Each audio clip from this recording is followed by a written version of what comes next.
Friends, it's time we acknowledge the truth that guns in 2025 are boring. My mission is to get you out of the mindset that guns are simply tools designed to do nothing other than be practical. No, that's nonsense. Guns are functional art. They are history. They tell human stories, pop culture stories. We've gotten far too obsessed with guns purely as a tool. And I'm out to know, how did we get here and what do we do about it?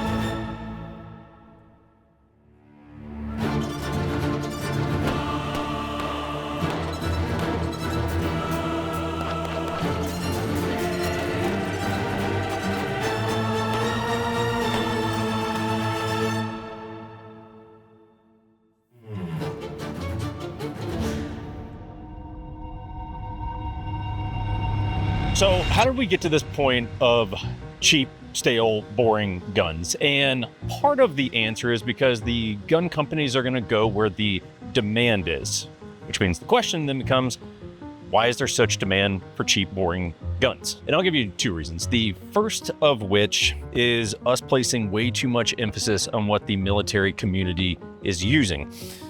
If there's anything that civilian gun guys love, it's to mimic the gear that operators use. Because if they use it, what has to be the best, right? But that's actually not the case. The GWAT era was an interesting time for the gun community because that is during the time frame when social media took off, which means that was the first time that we as civilians had visibility on what gear the operators were using. Now, the vast majority of the time, military personnel have no say in what gear they used. They are issued a tool, so that's what they use. And the vast majority of the time, they're issued something like the Sig 320, for example, a gun that is good at truly nothing, but it can be set up for a wide range of end users, and above all else, it is very, very cheap. It is a gun purely designed to fill a contract. It is purely a tool. It is not meant to be aesthetically pleasing. It is not meant to be interesting. It is not even meant to be particularly nice. It is a gun designed to fill a contract to outfit hundreds of thousands of people. And none of that should have any influence over you. So fast forward the clock, then what happens? Well, operators start getting out of the military, and some of them start going on podcasts, they start writing books, they become social media personalities, and amongst the things they discuss is what gear they use. Now, I despise, and I use that word purposely, I despise videos titled something to the effect of Navy SEAL shows you what his EDC is. I can't stand it because it is clickbait. It is brainless, it is thoughtless, and it is, generally speaking, completely irrelevant. Why do I say that? Because typically you're going to go one of two directions on what does the Navy SEAL carry. One, they carry what they carried when they were in the military because, simply put, it's what they're good and comfortable with. Well, what do they carry in the military? Cheap, pointless guns, or cheap, soulless guns designed to fill a military contract, which should have no influence over you. The second consideration is a lot of times these folks get big enough, they're a big enough personality, they have a big enough following, they just get sponsored by a gun company. So what are they going to tell you they carry? What they carry because they're sponsored and they're told to carry that. It happens all the time. So to recap, the gun industry will make guns based on demand. So if we continue to let ourselves be overly influenced by those military dynamics, we will continue to get cheap, soulless guns. It is up to you to remember that you're an independent thinker and the things you're being influenced by have virtually nothing in common with your life. For the second factor in our current shitty gun market, I actually have to point the finger at my own community because I think that gun influencers are a massive part of the problem. Because here's the reality, guys. We all kind of like to make fun of influencers, right? Like it's like a thing these days. But the reality is, if you guys want to know the truth, is they actually do have influence. The other reality of most of the gun influencers, most of them aren't really gun guys. Like, not really. And I can tell because I can pull up their feeds. And I can look at their feed for 60 seconds and be like, yeah, probably not a gun guy. What he is a I like to get guns for free guy, which means it's only going to be new production stuff that he got for free. Very, very few of them branch out beyond that. I would love to poll the whatever, one to 200 biggest gun influencers, or even some mid-tiers, whatever, and just be like, let me hit you with two things. One, tell me what kind of guns you're really into. Like, what guns do you find fascinating? Because I bet outside of stuff that's made right now, there's going to be virtually nothing that they say. And of the things that they say, I'd be like, cool, how many of those do you own? How many of those do you own? Because the second part of the question is, what was the last 3 guns that you bought with your own money? Forget about it. Not store credit, because I do some posts for them, so I got store credit, so it doesn't really cost me anything, or, this is given to me for free. No. What are the last 3 guns that you bought with your own money? Because I bet if you hit most gun influencers with that, the amount of ums and, man, I gotta really think about that. Then a text comes in, they get distracted. Most of them are not gonna name the last 3 guns that they actually bought with their own money that they threw down for. And that's a big problem. So the sad reality of gun social media is it is loaded up with whatever email came in with the next free gun. And that means that you, the viewers, are only getting exposed to modern production boring guns, because that's the one that the gun manufacturers are sending out, is the stale rehashed. It's another Glock clone. That's simply what it is. And what does the industry then do? They're gonna make more of where the demand is, which is for cheap, stale, boring guns. So allow me to personalize this a little bit. Much like many of you, I got into guns for rather practical reasons. I just truly bought my first gun, a USP-9, and I didn't know how to shoot. I wanted to learn how to shoot, so I started taking training courses and I started getting into guns. And that was around 2011. But I would tell you that even that's 15 years of me being into guns, it's only in the past couple of years that I actually started to become a gun guy. And to a large extent, it's because I stayed around long enough to get bored. But instead of what happens with most guys, they get bored with guns and they just kind of stay in their lane, or they just sort of shut down, they just stop buying everything altogether. For me, the boredom spurred curiosity, and it allowed me a chance to go, well, maybe there's other stuff out there that I'm into, and I just don't know it because I've never taken the time to broaden my gun horizons. And even every Sunday, that's my one day off. Every Sunday, I find myself now researching guns. I'm looking for cool new stuff, browsing the internet. And that curiosity has made me re-fall in love with firearms. And what I've learned is that guns are about so much more than being just a tool. They tell human history, actual history, and they are functional art that above all else, they're cool. Guys, we're gonna talk about some cool guns and cool gun stories in just a second here. But you know who else likes cool guns? National Armory. This is badass. AC556. That's the vibe right there. That's a bad joker right there. That's a bad gun right there, man. It's amazing. When we do these, we find a lot of Uzis. They're one of our partners. They are in some ways early into me really starting to become a gun guy, because that's where I got my Mac 11. Sir, could you show me that Thug gun? Because that actually looks kind of properly original. That's you, buddy.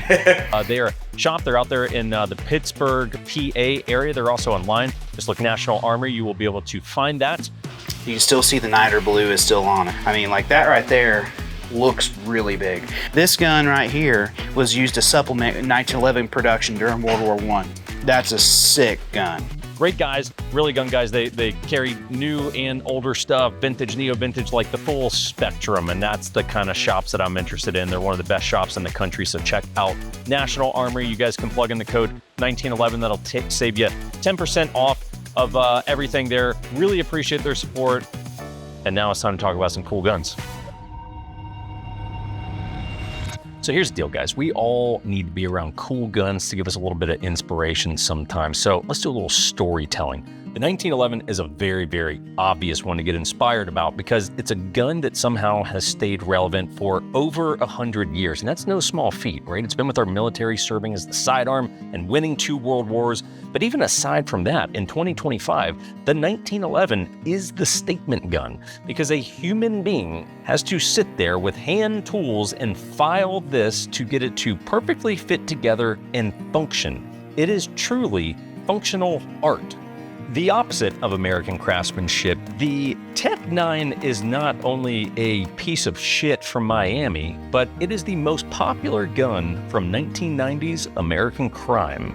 Speaking of crime, the FAL OSW is a ludicrous short-barrel .308 battle rifle, and thousands of these were purchased by the Mexican Federal Police to engage in war against the cartel. So if you guys remember the scene from Sicario where they're on the Juarez border and the good guys basically just burn down the cartel vehicle, that's pretty much what the Mexicans bought the FAL OSW for.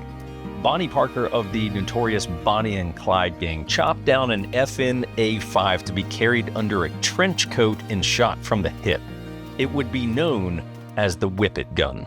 Aside from the 1911, no other gun has had a bigger impact on U.S. history and American culture than the Colt single-action Army.